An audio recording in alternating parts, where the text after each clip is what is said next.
สวัสดีครับสวัสดีเพื่อนๆทุกท่านที่มีใจรักในตู้ทะเลเอาล่ะครับหากเพื่อนๆมีความเข้าใจในวัฏจักรไนโตรเจนกันแล้วผมคิดว่าวันนี้เรามาเข้าสู่เรื่องของอุปกรณ์กันเลยดีกว่าครับซึ่งอุปกรณ์ชิ้นนี้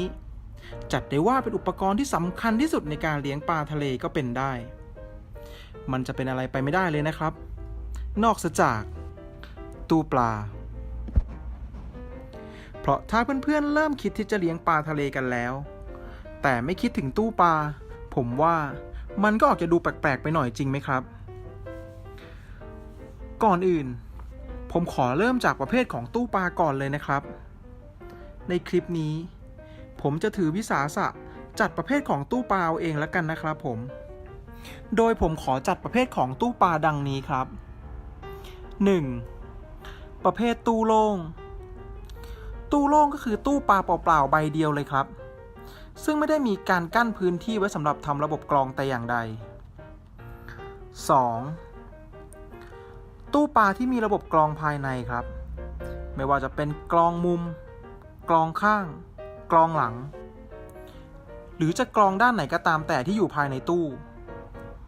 และ 3. ผมขอเรียกมันว่า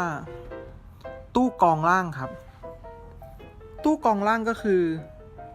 ตู้ที่มีตู้หลักใช้สำหรับเลี้ยงปลาและมีตู้อีกใบหนึ่งที่ใช้สำหรับทำกรองครับซึ่งถ้าหากเพื่อนๆจะถามว่าแล้วตู้แบบไหนล่ะที่เหมาะกับการเลี้ยงปลาทะเลผมขอตอบอย่างนี้ครับว่าทุกตู้เพื่อนๆสามารถใช้ตู้ปลาแบบไหนก็ได้เลี้ยงปลาทะเลครับผมแต่ว่าในตู้แต่ละประเภทนั้นมันก็มีข้อจำกัดเหมือนกันนะครับอย่างที่เราได้ทราบกันดีอยู่แล้วว่าการเลี้ยงปลาทะเลจำเป็นจะต้องอาศัยระบบกรองชีวภาพซึ่งเพื่อนๆก็จะได้รับรู้เรื่องนี้จากคลิปก่อนนั่นก็คือวัฏจักรไนโตรเจนนะครับผมซึ่งไอ้ตู้แต่ละประเภทมันก็จะมีข้อจำกัดแตกต่างกันไปโดยมีปัจจัยจากการควบคุมวัฏจักรไนโตรเจนนี่แหละครับผมอย่างเช่นตู้ประเภทที่ 1 ตู้โล่งสิ่งที่เพื่อนๆต้องหามาเพิ่มก็คือกรองครับไม่ว่าจะเป็นกรองแขวนกรองบนกรองนอกหรือกรองอะไรก็ตามแต่เพื่อที่จะเอามาทำเป็นระบบกรองชีวภาพเพื่อให้เป็นที่อาศัยของแบคทีเรียและรักษาสมดุลของวัฏจักรไนโตรเจนครับผมซึ่งโดยทั่วไปแล้วตู้ประเภทนี้จะมีขนาดไม่ใหญ่มากครับและเมื่อตู้มีขนาดไม่ใหญ่มากข้อจำกัดของมันก็คือเพื่อนๆจะสามารถเลี้ยงปลาได้ไม่มากครับผมประกอบกับระบบกรองที่มีขนาดเล็กจึงทำให้เพื่อนๆที่ใช้ตู้แบบนี้ในการเลี้ยงปลาทะเลจะต้องมีความใส่ใจกับมันเป็นพิเศษนะครับอย่างว่าแหละครับเมื่อตู้มีขนาดเล็กความเปลี่ยนแปลงของคุณสมบัติทางเคมีในตู้ทะเลของเราก็จะมีการเปลี่ยนแปลงได้อย่างรวดเร็วครับดังนั้นหากเพื่อนๆจะใช้ตู้ปลาประเภทนี้เลี้ยงปลาทะเลแล้วก็เพื่อนๆจะต้องขยันที่จะคอยเช็คค่าต่างๆของตู้ปลาของเพื่อนๆนะครับนอกจากนี้เพื่อนๆก็ยังต้องมีความใส่ใจที่จะเปลี่ยนน้ำให้บ่อยสักหน่อยเพื่อเป็นการเติมสารเคมีต่างๆที่มีความจำเป็นกับตู้ทะเลลงไปและเพื่อรักษาคุณภาพน้ำนั่นเองครับหรือถ้าเพื่อนๆมีตู้ปลาประเภทที่2ผมก็คิดว่าก็จะถือว่าดีกว่าตู้ปลาประเภทที่1นะครับอย่างน้อยๆเราก็มีที่สำหรับระบบกรองซึ่งตู้ปลาประเภทที่2นี้จะเห็นว่าเป็นตู้สำเร็จที่มีขายกันทั่วไปตามตลาดนะครับผมโดยจะมีขนาดตั้งแต่ขนาดไม่ใหญ่มากไปจนถึงขนาดใหญ่อย่าง96 นิ้วกันเลยทีเดียวแต่ใช่ว่าพอตู้ใหญ่แล้วระบบกรองจะใหญ่ตามนะครับเพราะตู้ประเภทนี้จะเน้นที่พื้นที่เลี้ยงปลาเป็นหลักดังนั้นหากเพื่อนๆมีตู้ปลาประเภทนี้และมีขนาดใหญ่จะสังเกตได้ว่า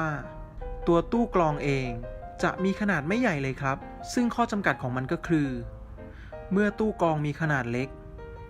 การทำงานของระบบกรองก็จะไม่ได้มีคุณภาพมากครับซึ่งแน่นอนว่าหากเพื่อนๆมีตู้ปลาประเภทนี้ที่มีขนาดใหญ่เพื่อนๆก็จะอยากลงปลาให้มันดูไม่โล่งเกินไปใช่ไหมล่ะครับและเมื่อปลาเพื่อนๆเยอะบวกกับระบบกรองที่มันไม่ได้ใหญ่มาก อะไรจะเกิดขึ้นแน่นอนครับวัฏจักรไนโตรเจนก็จะขาดความสมดุลไปและหากเพื่อนๆจะหาอุปกรณ์เสริมมาใส่เพื่อนๆก็จะต้องยัดมันลงไปในตู้หลักเลยนะครับผมซึ่งนั่นอาจทำให้มันดูเกะกะและไม่สวยงามครับผมส่วนตู้ประเภทที่3นะครับตู้ที่มีตู้กรองแยกอีกตู้หนึ่งซึ่งตู้ปลาประเภทนี้จะได้รับความนิยมมากที่สุดในการเลี้ยงปลาทะเลครับโดยตู้ประเภทนี้จะใช้ตู้อีกใบมาเป็นระบบกรองดังนั้นจะเห็นได้ว่าพื้นที่ของระบบกรองจะมีมากกว่าตู้2ประเภทแรกครับซึ่งเมื่อมีพื้นที่ในการทำระบบกรองเยอะขึ้นแน่นอนครับระบบกรองก็จะมีประสิทธิภาพมากขึ้นนั่นเองหรือว่าถ้าเพื่อนๆอยากจะเพิ่มอุปกรณ์เสริมต่างๆลงไปเพื่อนๆก็สามารถยัดมันใส่ลงไปในตู้กรองได้เลยครับผมทำให้พื้นที่ตู้หลักมีเหลือมากเพื่อนๆจะสามารถจัดทรงหินให้เป็นไปตามธรรมชาติอย่างที่เพื่อนๆชอบใจโดยไม่มีอุปกรณ์ต่างๆมาเกะกะขวางตาให้เพื่อนๆรำคาญใจอีกต่อไปโดยการทำงานของระบบกรองของตู้ประเภทนี้นะครับก็จะเป็นการหมุนเวียนน้ำระหว่างตู้หลักกับตู้กรองโดยจะมีการดึงน้ำจากตู้หลักลงมาตู้กรองเพื่อผ่านกระบวนการกรองต่างๆและเวียนกลับเข้าตู้หลักต่อไปโดยทั่วไปแล้วการนำน้ำจากตู้หลักลงมาตู้รองก็จะมี2แบบครับคือ 1. การเจาะกระจกแล้วใส่ท่อให้น้ำไหลลงมาที่ตู้กรองครับซึ่งส่วนมากการเจาะกระจกนั้นจะเจาะด้านข้างตู้หรือเจาะที่พื้นตู้โดยมีกระจกอีกบานกั้นเพื่อให้น้ำล้นออกมาหรืออีกแบบหนึ่งก็คือการทำ overflow ครับคือเป็นการเพิ่มพื้นที่ด้านข้างเพื่อให้น้ำล้นออกมาผ่านท่อแล้วไหลลงไปตู้กรองนั่นเองครับและเมื่อเพื่อนๆตัดสินใจได้แล้วครับว่าจะใช้ตู้ปลาทะเลแบบไหนในการเริ่มต้นเลี้ยงปลาทะเลของเพื่อนๆสิ่งต่อไปที่ขาดไม่ได้เลยนะครับที่ผมอยากให้เพื่อนๆคำนึงถึงนั่นก็คือขาตั้งตู้ปลานั่นเองครับเนื่องจากการเลี้ยงตู้ปลาทะเลจะขาดน้ำเค็มไปไม่ได้เลยดังนั้นแล้วหากเพื่อนๆซื้อตู้ปลาทะเลแบบสำเร็จรูปที่ไม่ขายเป็นชุดแถมขาเหล็กตั้งมาให้แล้วก็เพื่อนๆก็จะต้องดูแลรักษาขาตั้งเป็นอย่างดีครับอย่าให้มันขึ้นสนิมเป็นอันขาดเพราะถ้าขาตู้ที่เป็นเหล็กนั้นขึ้นสนิมและผุขึ้นมาบวกกับตู้ปลาที่มีน้ำหนักมากแล้วก็ความบันเทิงก็จะบังเกิดขึ้นในบ้านของเพื่อนๆแน่นอนครับและเพื่อป้องกันปัญหานี้ผมแนะนำว่าหากเพื่อนๆจะเริ่มเลี้ยงปลาทะเลอยากให้เพื่อนๆลงทุนสักนิดนึงครับใช้ขาตั้งตู้ปลาที่ทำจากไม้เถอะครับแม้ว่าราคาจะสูงกว่าขาตั้งที่เป็นเหล็กสักนิดนึงแต่เพื่อหลีกเลี่ยงความบันเทิงที่จะเกิดขึ้นจากขาเหล็กแล้วผมว่ามันคุ้มครับเว้นแต่ว่าเพื่อนๆจะวางตู้ปลาบนพื้นก็ไม่ต้องไปกังวลเรื่องขาตั้งแต่อย่างใดครับและอีกหนึ่งเรื่องนะครับที่ผมอยากให้เพื่อนๆคำนึงถึงนั่นก็คือความหนาของกระจกของตู้หลักที่เราใช้เลี้ยงปลานั่นเองครับเนื่องจากการเลี้ยงปลาทะเลส่วนใหญ่ผู้เลี้ยงส่วนมากก็มักจะจำลองระบบนิเวศให้เหมือนกับธรรมชาติเหมือนในทะเลที่ปลาเหล่านั้นเคยอยู่นะครับดังนั้นผู้เลี้ยงส่วนมากก็จะหาปั๊มคลื่นมาติดตั้งในตู้ปลาทะเลเพื่อให้ในตู้ปลาเกิดขึ้นเสมือนในทะเลจริงๆนั่นเองครับบางตู้ก็เปิดปั๊มคลื่นให้โยกเบาๆโยกไปโยกมาพอน่ารักครับแต่บางตู้ก็จัดหนักจัดเต็มประหนึ่งว่าไปโกรธใครมาก็ไม่ปานหรืออาจจะเห็นได้ว่าบางตู้ก็เปิดหนักประหนึ่งว่ามีภัยพิบัติเกิดขึ้นในตู้ปลากันเลยทีเดียวซึ่งไอการเกิดปั๊มคลื่นนี่แหละครับมันทำให้กระจกตู้ปลาต้องรับแรงดันเป็นอย่างมากดังนั้นแล้วผมจึงอยากให้เพื่อนๆให้ความสำคัญกับความหนาของกระจกตู้ปลาสักนิดครับซึ่งในส่วนนี้ถ้าเพื่อนๆเลือกซื้อตู้ปลาที่สำเร็จมาแล้วก็ให้สังเกตดูครับว่ามีขอบมีคานหรือไม่เพราะขอบคานนี้เองจะช่วยเสริมความแข็งแรงให้กับตู้ปลาของเพื่อนๆครับหรือถ้าเพื่อนๆสั่งตัดตู้ปลาก็ให้ปรึกษาร้านที่รับตัดตู้ปลาของเพื่อนๆนะครับว่าควรใช้กระจกความหนาประมาณเท่าใดยิ่งถ้าร้านนั้นเคยมีประสบการณ์ในการตัดตู้ปลาทะเลแล้วก็ร้านนั้นๆก็จะให้คำแนะนำกับเพื่อนๆได้เป็นอย่างดีครับแต่ถ้าเพื่อนๆใช้ตู้ปลาที่ไม่มีขอบไม่มีคานกระจกไม่ได้หนาแถมเพื่อนๆก็ยังจะเปิดปั๊มคลื่นให้โยกเป็นพายุอยู่ในตู้แล้วก็ผ ผมเชื่อเหลือเกินครับว่า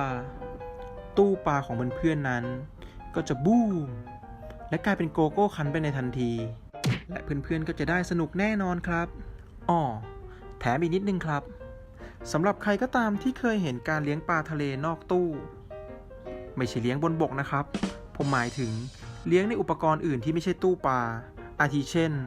ในบ่อพลาสติกหรือบ่อปูนและสามารถควบคุมวัฏจักรไนโตรเจนและระบบกรองชีวภาพได้แล้วก็แน่นอนครับมันสามารถเลี้ยงในบ่อพลาสติกหรือบ่อปูนได้ถ้าเพื่อนๆมือใหม่มีพื้นที่เหลือเพียงพอซึ่งในส่วนตัวผมเองแล้วปลาทะเลเป็นปลาที่ต้องมองจากมุมด้านข้างก็จริงแต่อย่างไรก็ตามผมคิดว่า